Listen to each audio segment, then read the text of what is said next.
Hello and welcome to Movies, Films, and Flicks. I just had to puke out a Ghost of Mars because I did some clear earlier and it just wasn't sitting in my system. But yeah, this is Movies, Films, and Flicks. I am Mark Hoffmeyer, and joining me is Jonny Numb. Jonny Numb, thanks for joining me. Watu Barata Nico. Wrong movie. Sorry. I'm spitting out my ghost dust right now as well. Yeah. But yeah, I mean, Big Daddy in this movie, you never know what a single alien's saying. There's like blah blah blah, but then they do it in slow motion and then he repeats himself. Blah, blah, blah, blah, blah. And it's Richard Citrone, the guy who was Zeus from Army of the Dead, the guy who did the werewolves and Cabin in the Woods and Underworld. Ooh. Like a big, literally big guy, but like a huge stunt. And he's huge. I keep saying words that explain him that are like both correct. But yeah, he's a guy like so Big Daddy, the main antagonist in this movie, is just blah, blah, blah, blah. There's no subtitles. There's no like like Ice Cube isn't like, you know what he said? He said they're trying to kill all the humans. Like, you speak Martian? Yeah. I studied in college. I've been on Mars a long time. Yeah. You learn Martian after a while. That's right. I got this earpiece. And it's but you know what? All right, so I'm gonna tell you a story. Back in probably 2002, I was at Florida State. Mm-hmm. And I was sitting around with my roommates at the Players Club. That was the place the name of my apartment complex. It was insane. Yeah. And so we're sitting around and we're talking about movies, and we basically just watched A Knight's Tale and Evolution all the time, which is fine with me because those movies are great. Mm-hmm. But we're just sitting there and like, Ghosts of Mars, it's fun. I like it. And this guy, one of my roommates, is like, I will never, ever, ever listen to any of your movie recommendations ever again. I think he said ever 14 times because he like, Ghost of Mars sucks and your opinion sucks. I was like, oh, okay. And he stuck to it. Okay. The entire time I knew him, he was like, I don't want to hear it. You like Ghost of Mars. And that's been everybody. Yeah. except me and you, Ebert, a couple people at Joe Blow. Yeah. Because I watched those videos. Then there's just Siskel Roper liked it. Yeah. Yeah. And they got 2 thumbs up. 8 people like this movie. Yeah. Ice Cube doesn't like this movie. Oh, John Carpenter's had second thoughts about it. And but you know what? This movie has always made me happy. There's a flashback within a flashback within a flashback. There's just non-linear storytelling that in a really kind of rock score, an eerie mood, and a good central idea, and enough there to just make me really interested in. Every day when John Carpenter showed up to set, he would tell his crew, "This is the biggest piece of shit I've ever made." He would say that every morning per the commentary, which gets better. I started the commentary, didn't like it, got better towards the end. Okay. He's like, "This is the biggest piece," and then he's like, "Yeah, I just wanted to lighten the mood because we're shooting for like 7 weeks at night in a gypsum mine in New Mexico." and he's like, "Yeah, this is the biggest piece of crap." But for me, this is how I've always looked at it, and I don't know why I was that smart back in 2001, but I was like, this dude's too good to make something this bad.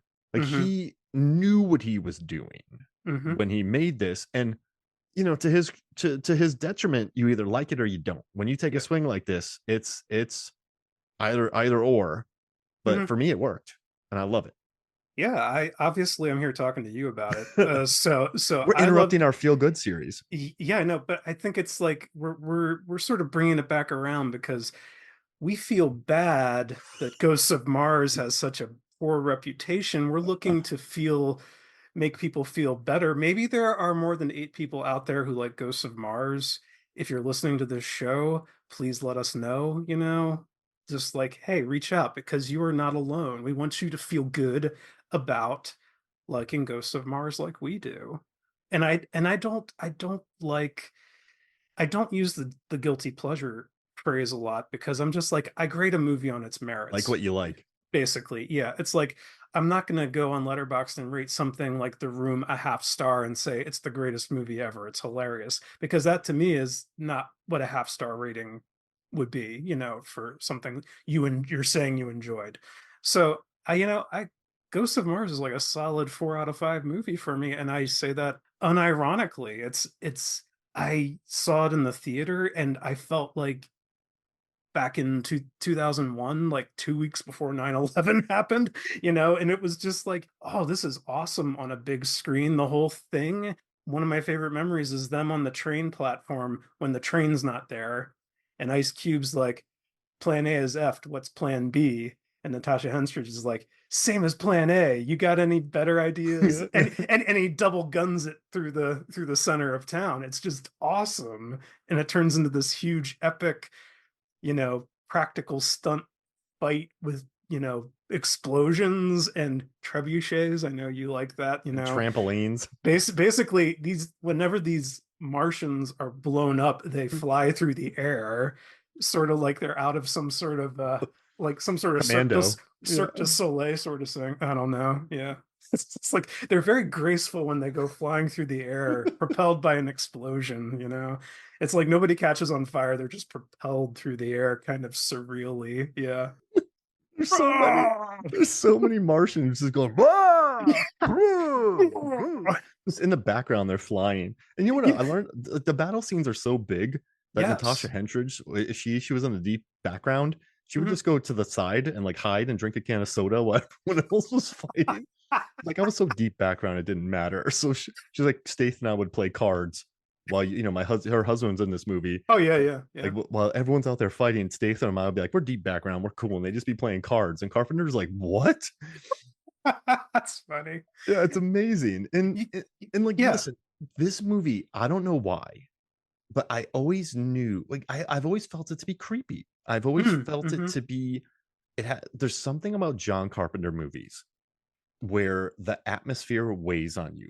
The fog, it weighs Oh on you. yeah. Yeah. Christine, it weighs on you. Mm. These movies, I don't know what it is about his score, The his Thing. pacing. Yeah, Yeah. The Thing. Yeah. Oh, that's oppressive. Yeah. There's a way in which he shoots, edits the performances that they just weigh on you. And Mhm. I think what might have led to this movie's demise, because I guess Carpenter was like, maybe I should have had more winks at the camera. He's Mm. like, because this is a stupid movie. Like that scene where that guy cuts his thumb off, that's just a clip from Big Sky. And then she was like, "Hey, why is this in this movie?" He's like, "Oh no, there's like this movie I like called The Big Sky." And then she's like, "Hey, why do Statham and I kiss in the room?" And he goes, "Why not?" Um, and then a lot of people were mad that drugs saved her. So Statham popped some clear in Natasha Henstridge. So okay, this is what happens, everybody. Yeah.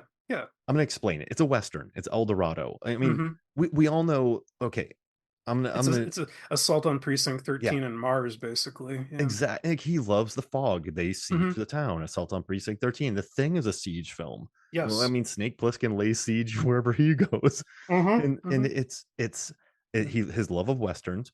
No one would let him make a western, so he's like, okay, I will do a western with fog. I will do a western with sci-fi dystopian post-apocalyptic societies, and Mhm. that's why horror is great. Is because Yeah. you can make a western, but there's cannibals like Bone Tomahawk, Yeah. and it's a way that you can get into the genre you want, like Babadook, like like mental health and Yeah. horror. But yeah, he always wanted to make a western. So this is a western. It's about a group of cops. They live in 2176 Mars. Matriarchal society, which is very cool, I think. Yeah. It's been terraformed, and they're Mhm.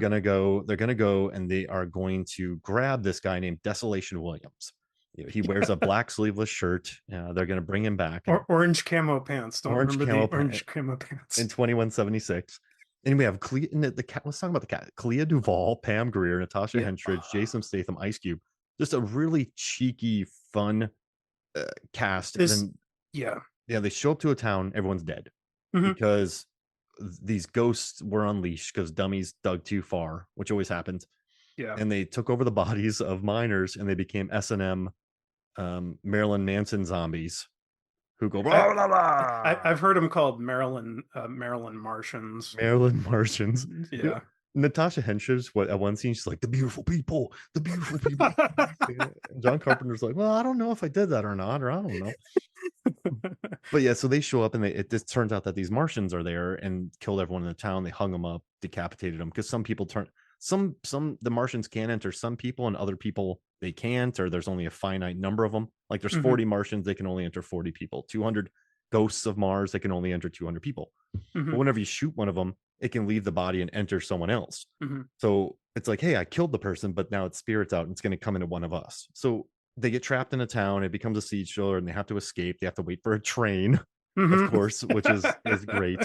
310 to Yuma, yeah. Yeah, exactly. And so they have to wait for a train, and it's a really interesting cast of people battling ghosts of Mars who can inhabit bodies, and then they turn themselves into like, K and B special effect puppets, Yeah. and then they just run around the town speaking gibberish, Yeah. and Jason Statham spin kicks them, uh, and that's Yeah. it. Yeah, yeah, it's pretty much it. It's just a fight for survival. Again, it's like it's Assault on Precinct 13 on Mars. It's Green Room on Mars, kind of. It's just name your siege poison, kind of, and it's on Mars now. And I think that's one of the reasons I love this movie, is just you have this wet dream of a B movie cast, and I mean that complimentarily here.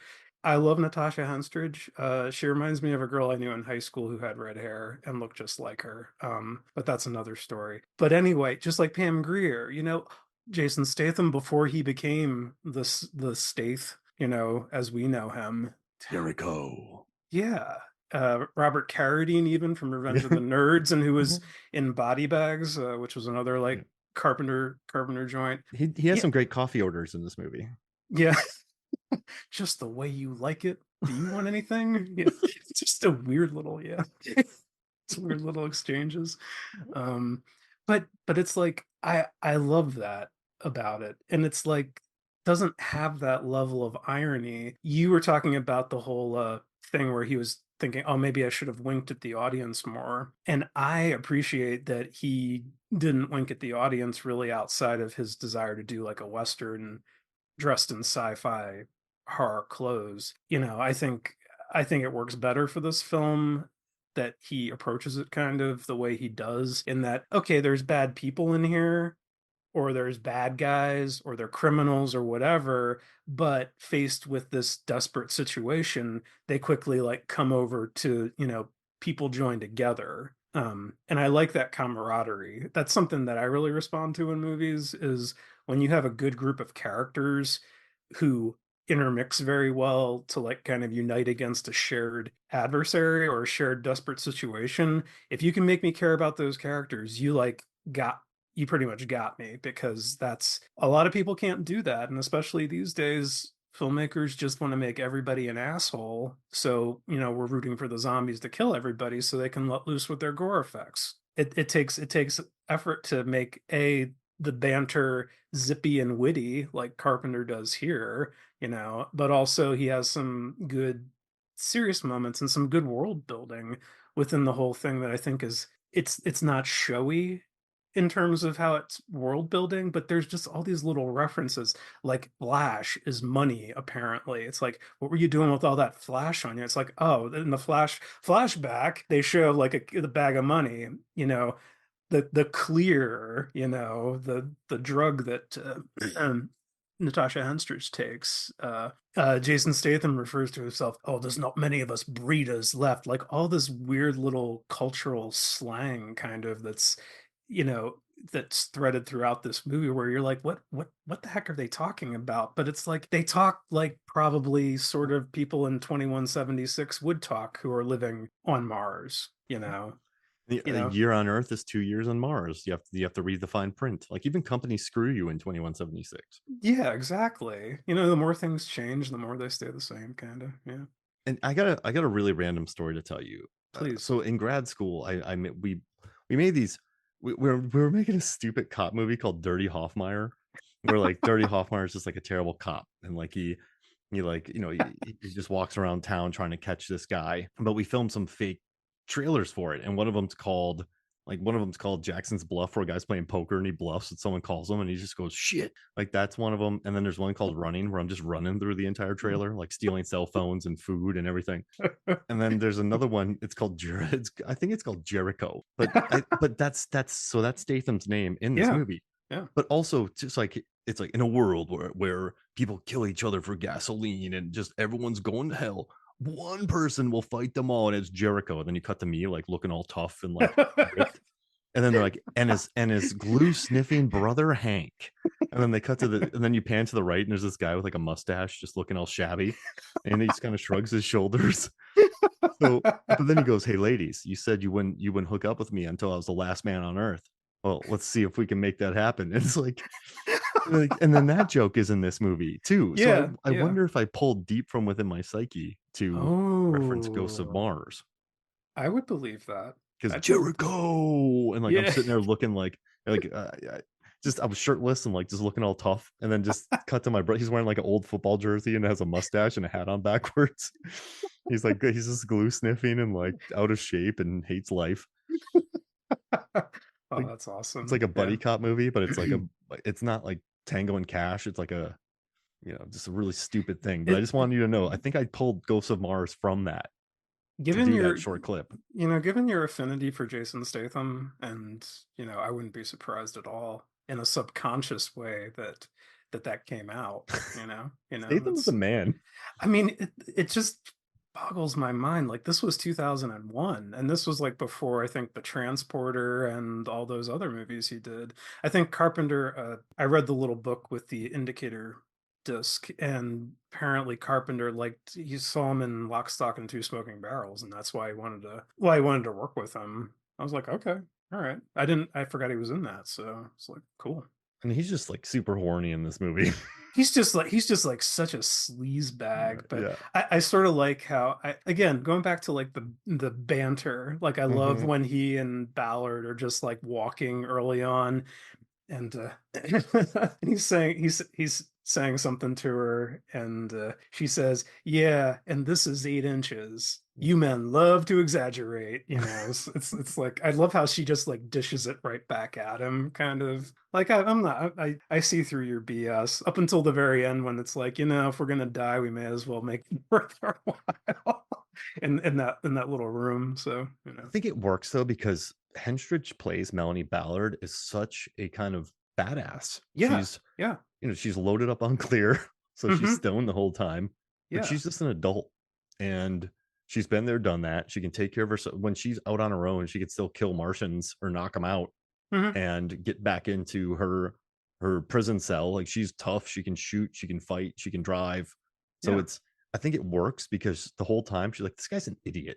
Like, Hmm. this guy, he's been on what, Europa, like the It's worst it's place in the it, world. it's the arse end of the universe. But she plays it as like such an adult, and I love the way she does it. And I Yeah. guess there's one scene where she runs in crying, but she was just so tired because I guess she had come off of multiple shoots, then entered 7 weeks of night shoots in New Mexico, Oh, so they had yeah, to yeah. shut down for a week. But you know what, man?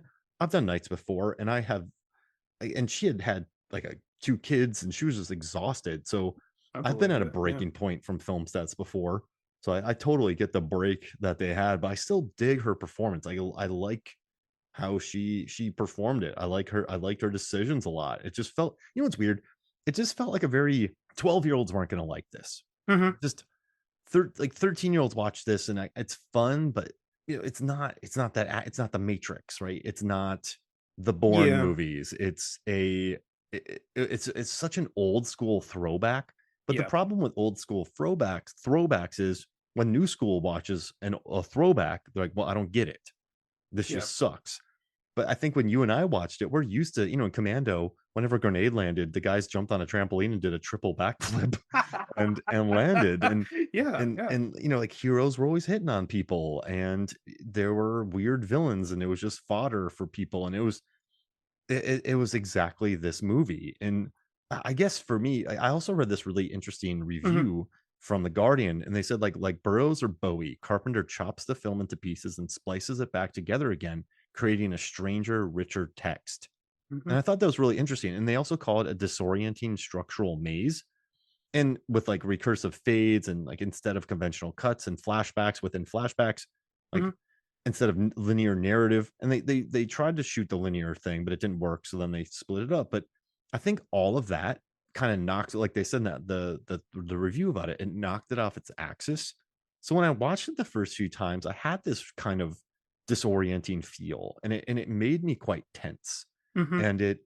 And like they said, it created a stranger, richer text. This isn't just a simple linear film. Like, I think High Noon is gorgeous, and it's so easy to follow. But Mhm. like this one, for some reason, kind of puts me in a weird place when I watch it. And I think that's largely because of the film being spliced in flashbacks and it's pieced back together again. And also too, like it's and some people say it's corny and confusing, but I understood why it's corny. And it's just Mhm. it's just it's like it's a weird little movie and it's Mhm. different and it's offbeat, but that's always been Carpenter. Yeah. And Yeah. and so it's like I don't think people wanted to enjoy that. And I think people have every right to dislike movies, but I feel bad when people go into movies and immediately dislike it. It's like you paid for this. Try to find something. Like, try to like enjoy it. Um, Yeah. but I mean, it is their free time, whatever, blah, blah, blah. Do what you want. But I think a lot of people, Carpenter hadn't had a hit in a while. For Mhm. some reason, people hated Escape from LA, and that movie's incredible. Oh, I love that movie too. Incredible. It's Yeah. hilarious. And It's another fun movie. Yeah. and I think this, the tide was low for Yeah. Carpenter For and whatever reason. Yeah. wasn't the best time for movies. And this movie was largely rejected. But it's nice nowadays that people it, it'll never come around. Mhm. But I think it's nice that people are out there sticking up for it because I think it's worthy of that. And I think there's enough here to enjoy. It's fun. Yeah, I think that's, I don't mean to sound shallow, but I think that's what I get out of this. Every time I watch it, I get excited because even though I know what's going to happen, it's like I just have a good time with this movie. And it sort of takes you back to a time before, it was where Screen Gems would still like put out sort of a glorified B movie like this, and it would get a major rollout in theaters.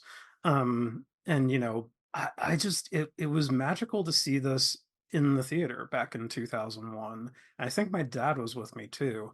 And this was its second week, and it had gone from however many showtimes it had the first week to one showtime, Wow. one matinee showtime. So I had to catch it in that second and final week before it left the theater.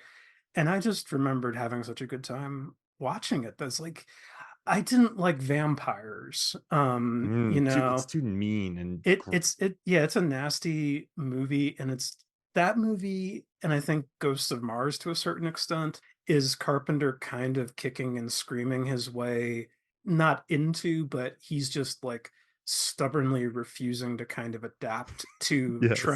trends and technology basically. Like Vampires was like I feel like a largely practical effects, practical stunts movie. There's some CG, there's some regrettable CG in Ghosts of Mars, mostly during that "What do the Martians want" sequence, which looks like a PlayStation 1 game. Otherwise, and other than Clea Duvall's death scene, which is kind of it's like okay.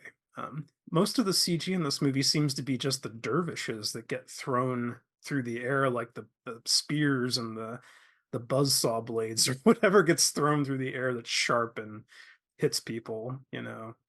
I mean, And they filmed in yeah, a gypsum mine in New Mexico.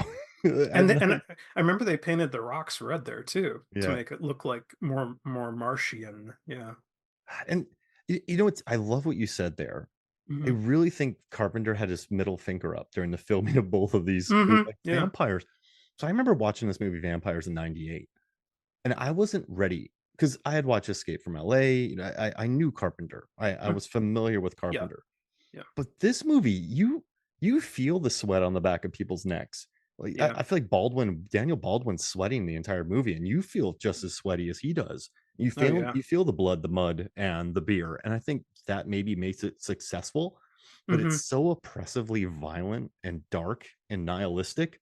Yeah. And I think that's Carpenter going, I'm doing this on purpose. I'm not giving you Broken Arrow. I am Mhm. not going to give you I can't do John Woo. John Woo's incredible. I can't do Michael Right. Bay. Right. I can't do what these people are doing. So I'm going to give you one of the gnarliest movies. And I think it was almost too hard for audiences. I think most audiences watching it went, "Whoa, Yeah. this is hard." Mhm. And it is. Like I watch it again and it's still just as hard. And then he goes and makes Ghosts of Mars and it's just fun. Like it's just I am not going to do what you want me to do. I'm going to make this silly. I'm going to make it odd. He was gonna have Courtney Love star in it, but then she fell Oh out. my gosh, And thank God. and Yeah. but he didn't want to give audiences. He just, I think he, I think he was like, I'm gonna subvert this. I'm gonna make Mhm. a really hard vampire film, and I'm gonna make a quote unquote super cheesy, shittiest movie I've ever made, Ghosts of Mars. Yeah. And it's a shame that I think Vampires Escape from LA really primed audiences to not like Ghosts of Mars. Yeah, I could see that. But I liked it, and, eh, I'm telling you, man, this was unsettling. This is an unsettling movie. I Mhm. remember several, like, maybe 6, 7 months ago, I was taking a bath at night, and I was like, "I'm gonna put on Ghosts of Mars." It's been a long time, and I had to turn it off because 'cause I'm like, "This is kinda creepy." And everyone thinks I'm insane for thinking that. And What is it, Mark? What is it about the what is it more of some is it something specific about the movie, or is it just something that creeps in well, into you while watching it? I think it's just very discordant with Mm, the story and the flow and the rock music, and then when she's yeah. outside, and then the spirits, and then the people torturing themselves, and I don't know why. I mean, Mm, I should mm, look at this as super cheesy, and I do see it as a comedy, mhm. but there's something, maybe it's just, there's certain EDM music, right? Or Oh, yeah, let's look at, like, traditional pop music. It's sure. meant to get your heart rate up, and it's meant to be familiar, right? Mhm, It's formulaic, but there's an art to that, and so when you listen to it, you can just roll with it. mhm, There's not ups and downs, it's not a roller coaster, you can just kinda bob your head. You can't just bob your head with Ghosts of Mars. For mhm. me, Yeah, so that's, I guess, why it makes me a little bit unsettled. It's kind of the discordant beats of it. But it's a bit yeah. and that's it for me. But I love when we talk Green Room, like we've talked, you love VFW. I Yes, think, yeah. give me a siege thriller any day. I don't care what it is, and I'll love it. I'm a It's simple one man. yeah, it's one of my favorite, it's one of my favorite subgenres or genres of film is just trap some people in, the Romero of Dead films, Hmm. the same idea, great he had a real good grasp of character, and Carpenter has he'd been writing most of his scripts the whole, his whole career with a couple exceptions.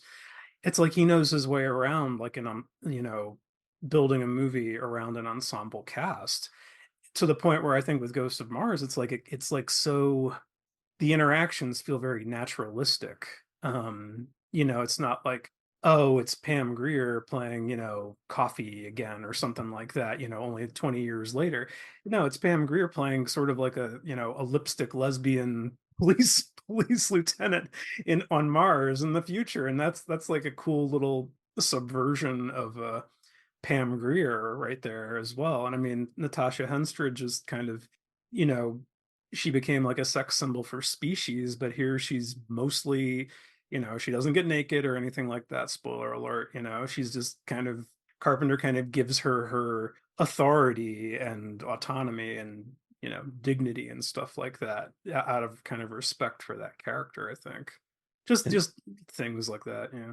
and then, it was '01, so of course people are probably mad that she didn't go full species Oh from those yeah. movies. You know what? Species is there. Species 2 is there too. Go Yeah. watch those horny 15-year-old, you know?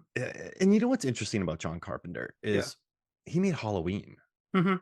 He made The Thing. Yeah. Like, he made Assault on Precinct 13. These are all, and I haven't even touched his other movies, but, like, Big Trouble in Little China is one of my all-time I think Jack Burton is the greatest action hero of all time because he's an idiot. Like, but you know what I like about Jack Burton? Yeah. Everyone around him is better than him, Mhm. right? But at the end of the day, he's still there. Like, he'll dress up and act stupid. He'll be there at the end to throw a knife. He will Yeah. be there to knock himself unconscious. He'll be there to throw his knife out of the way. But what I like about Burton is he's so out of his depth, but he keeps going. And Mhm. I love that about him. Like, if no one else was there, he'd be dead in 3 seconds. And it's just funny Hmm. that his one thing that keeps him going is he has good reflexes. And I love that about him, and I love the way Kurt Russell played them, and audiences in the '80s didn't like that. People Mhm. aren't remembering that a lot of The Thing wasn't a hit, Oh, no, it wasn't. and Yeah. a lot of Carpenter's films, look how oppressive and mean The Thing is. I think it's a perfect film, but it's But it very, oh, it's heavy. yeah, it's heavy. Yeah. And look, In the Mouth of Madness, that's heavy. That Yeah. ends nihilistically. And I think it's a guy who he had made some of the all-time classics in their genres, Hmm. and I don't think he was trying to recreate that. I think he was just trying to have fun. And what else annoys me is a lot of people are like, "Oh, this is just like greatest hits of John Carpenter's career." But What's wrong with that? Yeah. I just did a data post about M. Night Shyamalan, and, Hmm. his movies all have traps. They all have crying parents. They all have themes. Look at Guillermo del Toro. Yeah. Monsters are the Kids. humans, Yeah. and there's kids, and there's, Yeah. the real villains are the humans, and Hmm. there's themes. I mean, look at the themes that Tarantino has built around. Look at the themes that Wes Craven has built. Like, every director has. Look at J.J. Abrams. I mean, even Yeah. even like Sergio Leone and just William Wyler, like, they all have. Paul Schrader. Yeah. Yeah, Paul Schrader, exactly. They Yeah. all they have, and you know what's really interesting too is Osgood Perkins was interviewed by Aaron Newworth of We Mm. Live Oh, Entertainment. He's on, that's yeah, awesome. and he's on this podcast a lot, and he's on Yeah. our page, and he's probably one of my favorite movie critics because he can look at movies in context. You and him, you two are like my favorite critics. Oh. And what I like is Osgood Perkins, like, yeah, I know that there's some similar themes in Long Legs as there are Black Coat's Daughter, but directors need to have their niche. Directors need to have their calling card because if not, AI can just make it. Like, directors need to be Hmm. unique. Wes Hmm. Anderson, Spike Lee's dolly shots. Like, Yeah. directors got to have their calling card, and they have that return to themes. So I Hmm. don't like that people sometimes go to movies and they're like, oh, this is just greatest hits. I'm like, yeah, but most directors replay those. Most, like, everyone's not Ron Howard. It's And a yeah, repurposing of their themes and their aesthetics and their sort of fetishes in a way. Yeah. like auteurs do that. And Yeah. Yeah. like, Ron Absolutely. Howard doesn't do that, but Ron Howard grew up in TV. Yeah. And yeah, I love his philosophy in film anyway. I love Ron Howard's philosophy, which is, if I'm going to say it, if you haven't listened to those episodes, but he basically, what he said was, sorry if you know this, Johnny, and sorry if you listen to this, if you know this, but he's like, yeah, in a TV season, there used to be 24 episodes. And he's like, yeah, there's like 4 really good ones, there's 4 trash ones, and the rest were pretty good.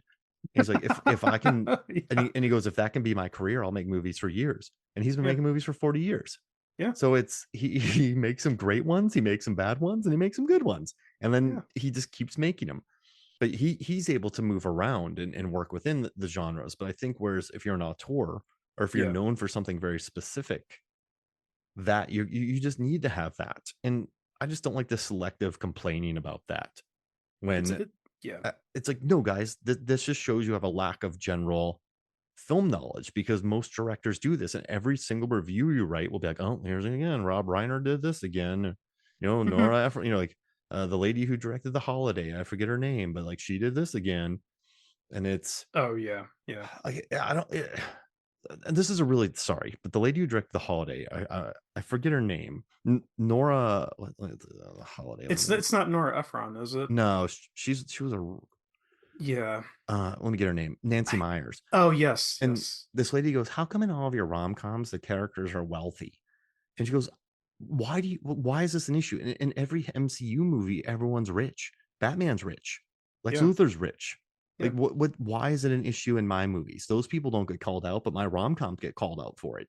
So Hmm. it's just, it's annoying. I'm sorry, I went on a long, Well, sort of a double standard, if you yeah, will. It's like, and whereas some of those other filmmakers you were talking about have had a chance to maybe ascend in a way, like Del Toro, for example, some of the other ones, Carpenter, was always sort of ghettoized for most of his career as a horror director. That was kind of, he did Divergences with like Escape from New York, Elvis, what he Big Trouble in Little China was kind of a big yeah, divergence for him, which is, could be why it didn't perform well in its initial run. It's just he kind of is, I'm trying to think, like sort of like a George Romero in a way. Like when they would try to do something different, sometimes audiences would kind of retaliate against that because of some of what you said. It's like, oh, it's just they're recycling, or it's, oh, I've seen this before, I've seen pieces of this before, and other stuff you've done. And I think the burden of originality is, I guarantee you, those people who are making the complaints probably couldn't rub two brain cells together to come up with something better on their own. But like Nolan. People worship Nolan. But Mhm. it's all of his movies are about time. There's always a dead wife. I know how many Oh, questions yeah, have been. yeah. I know how many questions have been asked in all of them. I have a data piece coming out Oh, good that lord. I'm going to pitch to big companies, and Bless you, Mark. Bless I you for that work. Fincher has the same things, and Yeah. Tarantino. So it's just weird where George Lucas has the same. You look at these really like, look at Kurosawa, like Ozu, Yeah. like come on guys, like these movies have similarity. Like Park Chan Wook, come on, Oh, Bong Joon yeah. Ho, like sorry, Oh, I'm absolutely. just naming names, but they all have Yeah. similar threads, Mhm. and I don't like it how some people pick and choose because once again I feel like that shows a general lack of overall movie knowledge. Mhm. Uh, and maybe I'm right, maybe I'm wrong, maybe I'm old and jaded, but it's just really hard for me to look at something like Ghosts of Mars and immediately write it off because I find it to be fascinating. I Yeah. think it's John Yeah. Carpenter. He knew exactly what he was doing. Mhm. He was kind of putting the middle finger, like you said, or Mhm. just avoiding what he was doing, and he made something fun. Yeah. Uh, It's Yeah. I think if I have, going back to what you were saying, Mark, about the greatest hits, just a moment I really enjoy in Ghosts of Mars is when you think the movie is over. Okay, the heroes are on the train's come back, it's made its way back to the station. Our heroes have gotten on the train, they are moving away from Shining Canyon. And there's the fades again. There's the fades while the characters are up in I don't know what you call it, the control area of the train, and Natasha Henstridge is just pondering, that nobody's talking. She's just thinking, and she's like, we have to go back. And she explains why they have to go back. It's just going to keep coming. If we don't try to stop it, it's going to keep coming. And to me, that is like a moment really similar to McCready saying that thing just wants to wait in the ice for the rescue team to come and thaw it out. Let's warm things up a little bit. It's kind of the same mentality. It's the same, like, you're damned if you do and you're damned if you don't. So kind of take the stand. Do you take the stand, or do you yeah. this planet's had it in for me since I was born. If I'm gonna die, I'm gonna die fighting. And Yeah. they and like Prince Yeah. of Darkness, Yes. they stay against all odds, assault on Hmm. precinct. But you know what? Who cares? It's Yeah. great. It's and you know what? They do go back, and who knows how you blow up ghosts? But I mean, I guess it's worth trying with an atomic bomb. And so, I love how they try to rationalize it too. It's like even Joanna Cassidy, who we haven't talked about from Blade Runner and a bunch of other stuff. She's the scientist, and she's kind of hamming it up a little bit. But she's like saying, it'll kill the human host, but as far as them, I don't know. So it's like you still have that question mark of, well, even if we do this thing, it might not stop what's coming. I have So some questions for you. How many please, of them are there? how many ghosts? Yeah, because they don't take over everybody. A lot of the people aren't taken over, and a lot of people are killed. Hmm. So is there only like 200 of them? Because if there was a Hmm. million of them, everybody would be taken over. Yeah, and I mean, this is another thing I like about the movie, because you mentioned like how a 12-year-old wouldn't like this movie, but to me, it's like a movie if I were writing screenplays in crayon. You know, this is what I would if I were 12, because it's like, oh, it's this possessive dust, but oh, it just like picks who it wants to possess instead of just like going freeform into the nearest person. For some reason, we get these POV shots of the ghosts, and it just is like considering, there's this great sequence where it like looks at least three or four people before settling on one person. I'm like, this is very selective possession we got going on. I mean, I guess there's enough ghosts that they can afford to be picky about who they decide to possess. But I don't know. You think about it in terms of like settlements in America when it was a young country, perhaps. Maybe it was like a small settlement of Martians or something that set Yeah. up the weird corridor under the surface with the fadeaway the fadeaway hieroglyphics that release Pandora's box. Yeah. And there's a pretty great message too, because these ghosts are like, listen, these people are colonizing Mars. We're gonna fight them Yeah. back. Yeah. And then they become the villains. Hmm. They start killing off the locals, and then And then the people are like, no, we're gonna destroy them. We're gonna blow them up for fighting back. And it Yeah. really, of course, there's a message in there from, and in Carpenter even said he based it off of actual civilizations who would behead people and who would pierce themselves. And he Yeah. did some research and just kind of smashed them into one thing. Hmm. But yeah, I guess there's just not that many of them, but they can just keep going from body to body, and then they can pick who they want, and it's all very silly. Like Yeah. the movie's called Ghosts of Mars, and there's characters named Uno, Dos, and Tres, and there's a guy Yeah. named Descanso, and all they do is Descanso. Where's Descanso at? And My it, my my favorite line read in the movie is when Ice Cube has the knife to Clea Duvall's neck, and he says, "Yeah, put the gun down, Descanso." yeah, It's just like he had to learn it phonetically, apparently. So, it's just my favorite Descanso. Yeah, it's just my favorite line read. and Yeah. when he knocks out Natasha Henstridge, I'm getting to like you. The pop, just Yeah, it's just these little moments. Yeah. and listen, the number one thing that this movie has going for it is that it Mhm. has personality. And Yes. how many movies have you and I watched where they they don't have personality? And for you know what I'm learning about myself, Hmm. movies like Dark Angel with Dolph Lundgren, that movie is so drenched in personality. You know, Hmm. Megan and I adore that movie. That's one of my favorite A plus B movies. Wow. That movie, I think Dark Angel is hilarious. Okay. It's about an intergalactic drug dealer who comes to Earth to harvest pheromone. When people do heroin, he harvests their pheromones and he can go back to his planet and sell them for bank. And it's about him This battling Dolph Lundgren. that's the alternate title was I Come in Peace Yeah, for come in that one. peace. Yeah, Yeah, okay. Yeah. it's like Yeah. you've been gone for 8 days. His I think his name's Kane. Yeah, Kane Dolph Lundgren. You've been gone for Of 8 days, course. Kane. He's like 7 days is fine, but not 8. Uh, it's like grab the space gun, like let's go. And like I come in peace, like yeah, and you go in pieces, Pieces, asshole. yeah. And then I love movies like Alligator, where Robert Forster is just hilarious. Like Oh my God, yeah. let's go Yeah. kick that alligator's ass. Like Mhm. those movies, you think they're just going to be. I thought Dark Angel was going to be a stock directed Yeah. DVD Dolph Lundgren film. It's not. I mean, Yeah. Craig Baxley or Baxley Jr. is an incredible director, action Mhm. director.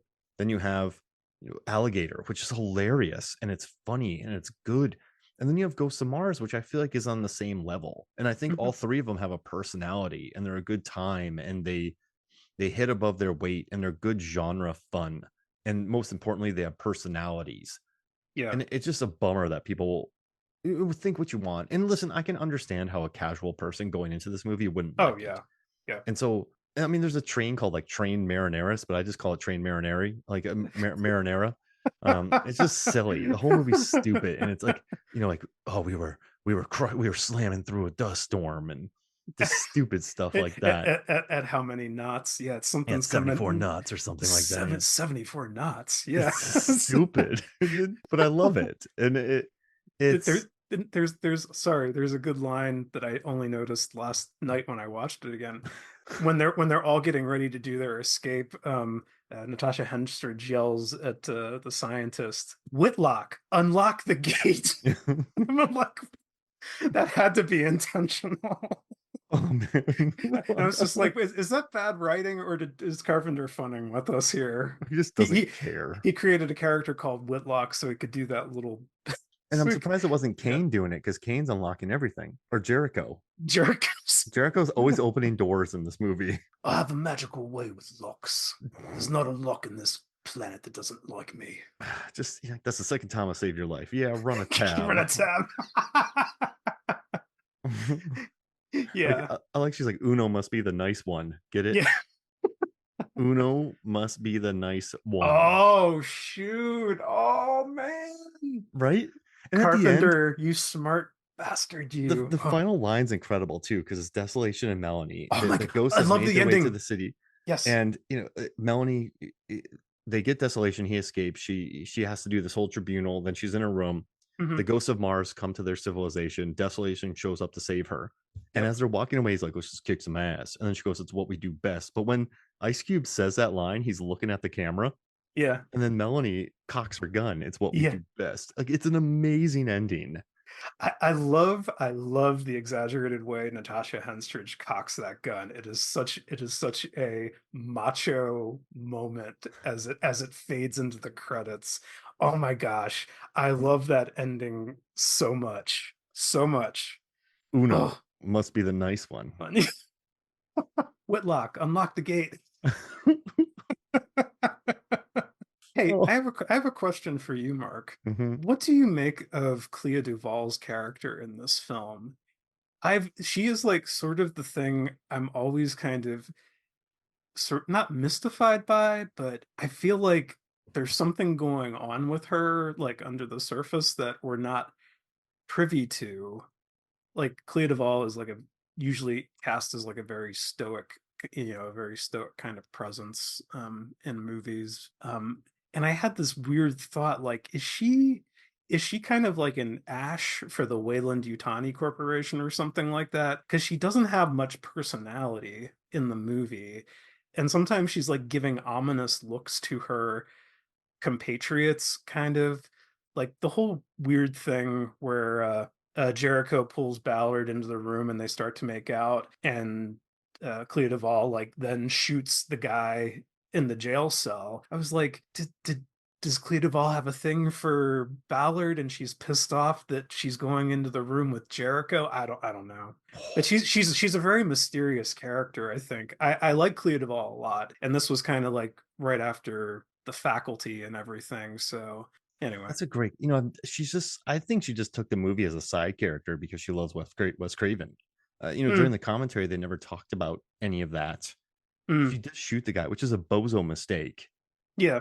And I mean, I don't know if she's working against them like Ash from Alien because Yeah, she rolls with them and she gets she does decapitated. yeah, and she does fight at the end. Yeah. I think everyone took this movie because it was John Carpenter. Yeah. Like Yeah. Ice Cube showed up with a Halloween mask, like a Michael Myers mask, which is amazing. Oh And man. the Yeah. Ghost of Mars, his quote is, "I love John Carpenter. I don't like Ghosts of Mars." Oh man. Yeah, Yeah. and it but I wish I thought more about. No, it's okay. It's okay. That was sort of a weird that was a random question from Because me I mean, why are you for going to sure. put it in your movie and do that? But I guarantee you, a lot of people just take lesser projects so they could work with John Carpenter. Like Well, and that's my. I mean it's like we've talked about, it's like a great ensemble cast in this movie, I think. There's a lot of that, oh hey, I've seen that guy somewhere before, sort of like, character actor folks accounted for. Need some So coffee, Johnny Numb? yeah, can you put some of that nice Snickers coffee mate creamer in it, sir, please? I'll tell you when to stop. It's stop when the coffee turns white. Yeah. Uno must be the nice one. Whitlock, unlock the gate. I wish that would have been my senior yearbook quote. Whitlock, unlock Uno, the gate. Uno must be the. Hey, I gotta say something though, Mark. In all seriousness, you were talking about the soundtrack, What's or hammers? yeah, I mean, and it's that was one of the things that really threw me, I guess, when I saw this in the theater. Of course, seeing it in a good theater with like nice, huge screen and great sound and everything, I was like, holy, this isn't like a John. It's sort of deceiving because the opening credit is music by John Carpenter. It's like, well, no, he did the piddling synth stuff, and Anthrax came in, and Buckethead came in Yeah. and did all the guitar work. Dun, Um, dun, dun, dun, dun, dun, dun, dun. dun. Yeah, and it's like that was one of the earliest movie scores. I was like, I left the movie and I was like, I gotta own that. Yeah.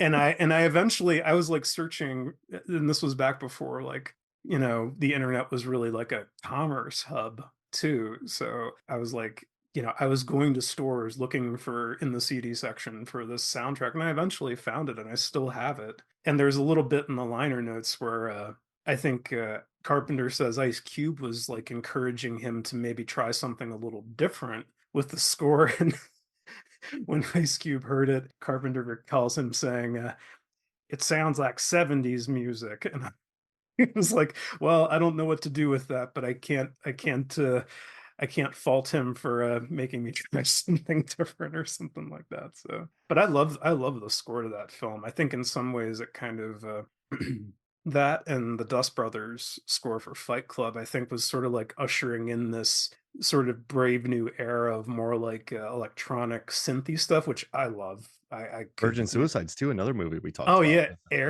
Air. soundtrack. Yeah, that's a fantastic ambient score. I think like around that time, like people were sort of like getting a bit experimental with things. It's like not everything has to be a John Williams, sweeping orchestral thing. It's like let's play around with these other unconventional elements. And I mean, to quote the kids these days, the Ghosts of Mars score slaps. It It just, rips. yeah, Your pool rips. I cleaned it it it yesterday. it slays. Yeah.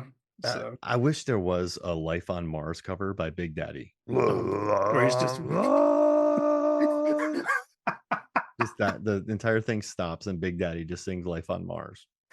Mark, I gotta ask you, Uh, probably not, but in the commentary track, which I haven't listened to, does Carpenter, he probably doesn't shed any insight onto what compelled him to do Big Daddy, I mean, Big Daddy Mars the way he did in terms of like I was watching it thinking, you could have added some distortion or something to make him sound different, but he's obviously the guy's using his actual voice in like this exaggerated Frank Oz kind of way, So I don't know.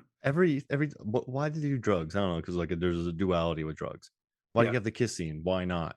So no one ever asked about the Big Daddy thing. Everyone Okay. just talked about how all the ladies on set thought Big Daddy was hot, and he ended up dating one of the ADs. And that's the level of stuff I got on that commentary. Okay. I know Carpenter has I one time saw Carpenter do a Q&A at a horror convention, and he is extremely brief in his answers, and I don't know if it's because he doesn't like to discuss his past work or just because he wants to preserve some of the mystique of it, or he'd just rather be watching the Lakers and playing video games or something. I He don't wants to know. preserve the mystique of Big Daddy. Yeah. Blah, blah, blah, blah, blah, blah. Oh yeah, it's like I just thought Big Daddy was really cool. Oh, how cool is this guy? He's really tall and giant, and he talks like Miss Piggy. Yeah. Should write a 400-word review just in his speak. Like grade. Blah, blah, blah, It's like blah. freaking Klingon. Yeah. Yeah. Now I know I got to get you out of here, but I got a big question to ask you. Yes. So Yeah. I put together 6 different groups of John Carpenter movie characters, 3 people in each Yes. group.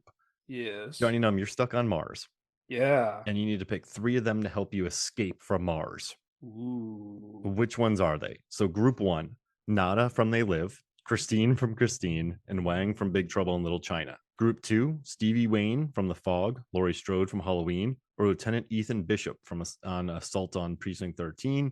Group 3 is Frank from They Live. Oh, Childs from The The Thing. Thing. Yeah, I said They Live. Lieutenant Melanie Ballard from Ghosts of Mars. Group 4, Snake Plissken from Escape from New York and LA. Elvis from Elvis. And Lee from Assault on Precinct 13. Group 5, McCready from The Thing. Scott Hayden or Starman from Starman. And Gracie Law from Big Trouble in Little China. Group 6 is Desolation Williams from Ghosts of Mars. Hershey Las Palmas from Escape from LA. And John Trent from In the Mouth of Badness.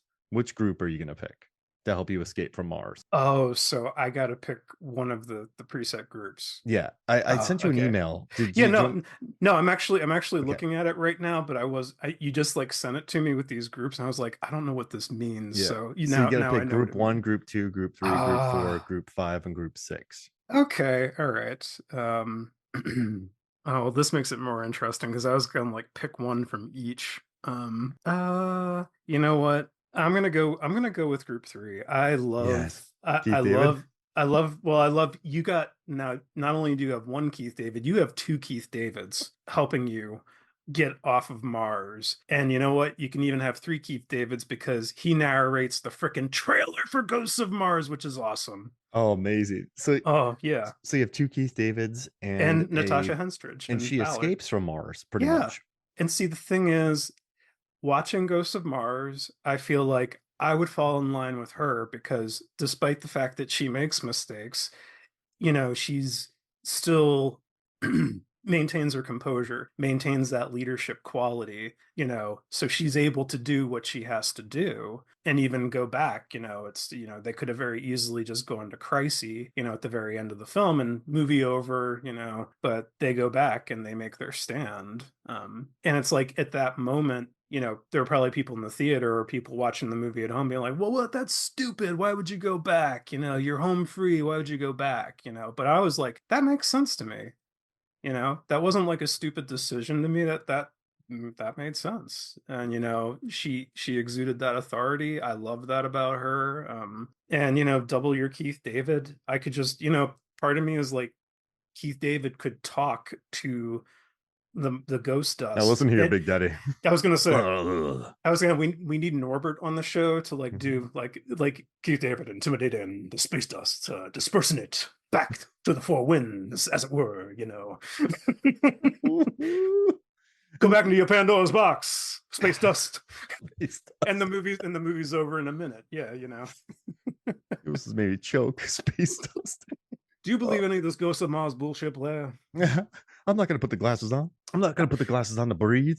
I could imagine Keith David like wrestling a swarm of space ghost dust for like 5 minutes or 10 minutes. Get off me, space dust. And just Ballard is, Natasha Henstridge is like drinking a soda, just watching it happen. Yeah. I'm just gonna do some clear while you boys work this out between y'all. Yeah. And then Childs is like, which one's the alien? Which one is it? I don't know anymore. So yeah, for me it's group 1 or group 3. Yeah. Because Nada just having Roddy Piper womping on people. Yep. And then having Christine, you could hop in the car. And the car moves very fast too. And and Christine's on our side. And then Wang, he's the hero of Big Trouble in Little China. Well, there you go. Yeah. So and I would go group 1 or group 3. I mean, group 2 would, Stevie and Laurie and Ethan Bishop. You'd be in good shape. Oh yeah. Snake Plissken would leave you. You'd be stuck with Elvis and Lee, but they're cool. But like Lee would be the most helpful. I think McCready, Starman, and Gracie, like they'd be pretty plucky. That'd be a fun adventure. And then also I think 6, like Hershey Las Palmas has those hang gliders. Oh yeah. And Desolation William can live. Yeah. But I don't know. I think riding in Christine while I'm hanging out with Nada and Wang cruising in the car. Man, that would be so cool, man. Yeah, you'd be like Arnie and Christine, only you'd be on Mars. Yeah, I do group 1 or 3, and I would happily that'd be the best. You know what I'd say? I'd also I was thinking Space about dust. I think Adrienne Barbeau as Stevie Blaine, like she could like seduce the space dust with her sultry voice. Ahoy, space dust. Play some rock music. Exactly. Yeah. Ahoy. And Laurie Strode's a good runner. That's true. Yeah, and Bishop lives. Yeah. And it's like these are like all good, these are all good survival squads. And I was gonna say Lee is another character who I love. I don't know what happened to Laurie Zimmer, but she is like so freaking cool throughout Assault on Precinct 13. And she has that, I was trying to place it. She has this Linda Fiorentino quality about her in that low, sultry voice she has. Like nothing phases me, I'm gonna blackmail you. Exactly. I'm gonna get, I got shot in the arm. Cheat on my husband. Yeah, exactly. Sorry. Or it's like I got shot in the arm by Street Thunder, and I'm just gonna get this pistol and start blasting away on your asses. It's just like it ain't no thing to me. So. Yeah, and Starman has insider information on Mars, probably. Take your top 3 of all these. Oh, top 3? Yeah. You mean pick the characters out? Yeah. So of all 8, there's 18 people. Which 3 would you pick? I got to get you out of here, but which 3 would you pick? Yeah, I think I would stick with Ballard. I take Lee from Assault on Precinct 13. And actually I think I'd go with Christine then too for the speed. I think I'd just take Desolation, Ballard, and Christine. Oh yeah, because they live. That's true. They do live. Yeah. So I mean, I'm cheating, but I mean, I would love to hear Ice Cube be like, "Get off me, space dust." But I would like to hear Nada be like, "I'm good at 2 things, like kicking space dust and chewing bubblegum, and I'm all out of bubblegum." And he just starts fist fighting space dust. Get back here, space dust. Just put the glasses on. You got to breathe. This is just like all of this. I'm like breaking out into giggles because it's like I think we've reached peak absurdity, and it's like now I realize it's like Ghosts of Mars is a silly movie, but I love it to death. I every time I watch it, I'm like it's like falling in love all over again. It's wonderful. And that scene of Jason Statham and Ice Cube holding the guns together. Is it really you? Yeah, just like it's like well meanwhile, okay, hang on. Ice Cube looks at his brother for like a half second out on the battlefield and determines that he's turned, and then they spend like about 5 minutes standing off with Ballard before they let her in after she's talked and proved herself coherent and not self-mutilating. So yeah, just the I was like, what that's the I don't know. The And tide is high. The tide is high. Yeah, give me those keys. Back here, space dust. Yeah. Just like that'd be funny if it was a 3-way fight in the alley between Space Dust, Nada, and Frank. I just have this image of like an unproduced sequel to Ghosts of Mars where it starts with Ice Cube at like a dry cleaners saying, I got all this space dust embedded in my camo pants. I gotta take it to the Mars dry cleaners. It's gonna get real complicated and shit. And then Ballard's just stoned in the background. Yeah, she's just taking clear. She's like, okay, heard it. I've heard it. I've heard this before. I mean, it doesn't have the worst side effects. So if I knew Mars aliens were coming and I could just be hacked up on drugs, that'd be good. Yeah. What do they know? Like, so I have a question, Jonny Numb. Yeah. They all get embedded by the ghost, right? They can see things. Yes. But what if you and I faked it and we're like, yeah, and we like put piercings in our ears and we started dressing up like goth warriors and we just started going and then a big fight breaks out and then we just do triple backflips. Because we fly through the sky when an and explosion we occurs. fake being dead. Yeah. Would we escape the aliens? I think there's a case to be made for that. I mean, we did see that sort of in not Shaun of the Dead, where they try to imitate zombies, to get by the zombie horde. But I don't know. I don't know how smart that space dust is. Is it going to pick up on the fact that we're faking it? And it's like, we're going to take you over with our Frank Oz voices. Yeah. Like Big Daddy tries to call us, and we don't understand him, and that's what gets us out. And you and I go, and it's like he like brings us over and decapitates us because what we said back to him was an insult in Martian. He said, "Up yours, you stupid like blowhard," something like that. He said you look like Marilyn Manson. I hope your space dust children eat it or something. Just we picked the worst thing to say. Your mother smells of space dust. Every single other one that goes to Mars, like with headed bodies, like whoa. Okay. If I were in this situation, I would just like try and Sasquatch sunset mark. That's similar to Martian speak. Is Sasquatch speak? So you just poop in the woods and get smelly and just pee on the road, mark the territory. And then Big Daddy Mars will be like, come on over, yeah. Like we punch him in the arm. Yeah. You're the man. You're the man. Dun, dun, dun, dun. You just sort of mosh pit. Yeah. Oh, it's so good. It's so good. I know I say this in jest, but I'm like, how can people not like this movie? Have fun with it.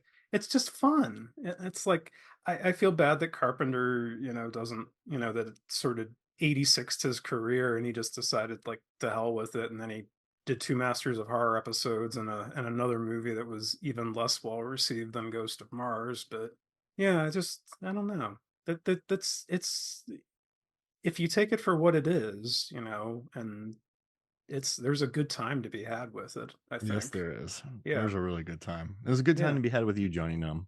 This was a lot of fun. Yeah. It's getting late and the tide's going in, so I got to get you out of here before you attack a base and speak Martian speak. Mark, you'd make a hell of a Big Daddy, Mark. If you ever want to come to the other side. Jonny Numb, where can people find you before we get out of here? You can find my writings on life and sometimes movies over at johnnynumb.com. You can also find me on Twitter and Letterboxd at Jonny Numb. There are no H's in those Johnnies, but there are B's in the Numbs. So yeah, that's pretty much it. Fun stuff. I always tell people my name has 2 E's and 1 F, and they go, "What?" Marky No. Mark Hoffmeyer. Oh, well, it does have 2 E's, yeah. It's just yeah, All right. messing with my head, man. All right. Well, hey, this was amazing as always. Love having you. And yeah, so for me and for Waka waka waka. space dust.